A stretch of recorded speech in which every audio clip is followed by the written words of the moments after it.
This is a Fox News alert. I'm Bret Baier in Washington. We begin tonight with a Fox News exclusive. Satellite imagery shows the Chinese military has deployed an advanced surface-to-air missile system on one of its contested islands in the South China Sea. It's another example of a foreign power challenging President Obama to respond to an act of defiance and aggression. Correspondent Doug McKelway with the breaking news tonight. Good evening, Doug.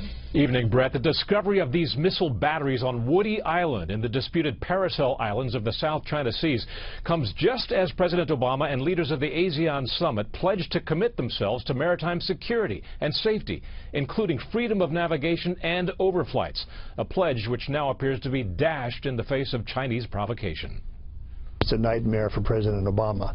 It embarrasses him in the middle of a summit that he's called with the leaders of Southeast Asia.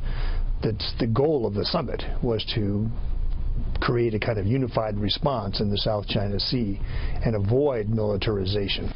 Civilian satellite imagery obtained by Fox News appears to show that China has placed a battery of its highly sophisticated HQ-9 air defense missiles on Woody Island.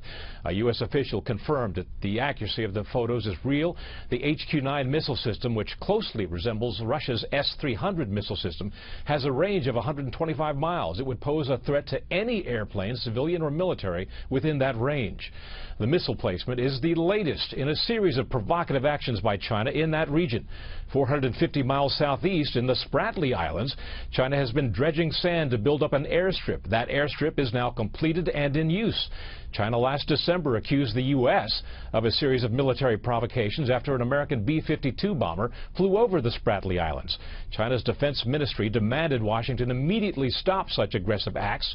The U.S. responded that the overflight was unintentional and that bad weather may have contributed to the pilot flying off course. The placement of the missile batteries comes 3 weeks after Secretary of State John Kerry visited Beijing to discuss the contested islands. At that time, China's foreign minister pledged not to militarize them. And just within the past half hour, President Obama completed his closing press conference at the ASEAN conference. He did not address China's placement of the missile batteries on Woody Island. We have reached out to the White House for further comment. They have not yet responded. Bret? Doug, thank you. As we get more details, we'll head back.